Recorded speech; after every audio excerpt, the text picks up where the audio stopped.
नमस्कार. मी प्रशांत स्वामी, पोलीस उपायुक्त छत्रपती संभाजीनगर. रात्री समृद्धी महामार्गावर खिळे असल्याबाबतचा एक व्हिडिओ सोशल मीडियावरती व्हायरल झाला होता.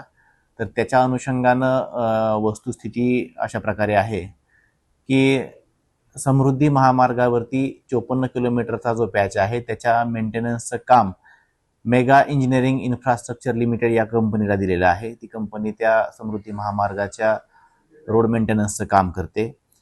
तर त्या ठिकाणी जो व्हीईपी ब्रिज आहे, व्हेकल अंडरपास, तर त्या ब्रिजवरती तो रोड स्ट्रेंथनिंगचं काम सुरू होतं. काम सुरू असताना त्या ठिकाणी इंजेक्टेबल नोझल्स बसवले जातात. त्या नोझल्सद्वारे केमिकल त्याच्यामध्ये इंजेक्ट केलं जातं किंवा सोडलं जातं. या प्रोसिजरसाठी 24 तासाचा वेळ लागतो. काल सकाळी ते नोझल्स बसवलेले होते आणि आज सकाळी ते काढण्यात आलेले आहेत. समृद्धी महामार्गावरती लेन नंबर 1 वरती हे काम चालू होतं, साधारणतः 15 फूट अंतरापर्यंत.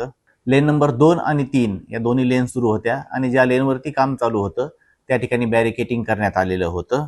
परंतु रात्री कुठल्या तरी वाहनामुळे ते बॅरिकेड तोडल्या गेलं आणि त्याच्या पाठीमागून आलेल्या 2-3 व्हेकल्स हे त्या नोझल्सवरून गेल्यामुळे त्या पंक्चर झाल्या होत्या. परंतु त्या ठिकाणी कुठल्याही प्रकारचे खिळे लावले होते किंवा अशा प्रकारची कुठलीही घटना त्या ठिकाणी घडलेली नाही. ज्यावेळी घटना घडली त्यावेळी तात्काळ HSPचे आणि दौलताबाद पोलीस स्टेशनचे पोलीस त्या ठिकाणी पोहोचलेले होते. मी सर्व नागरिकांना आवाहन करेल की कोणत्याही प्रकारच्या अफवांवरती विश्वास ठेवू नये.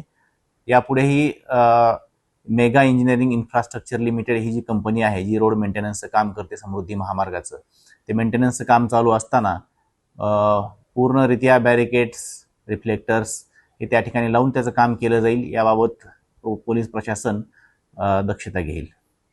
धन्यवाद.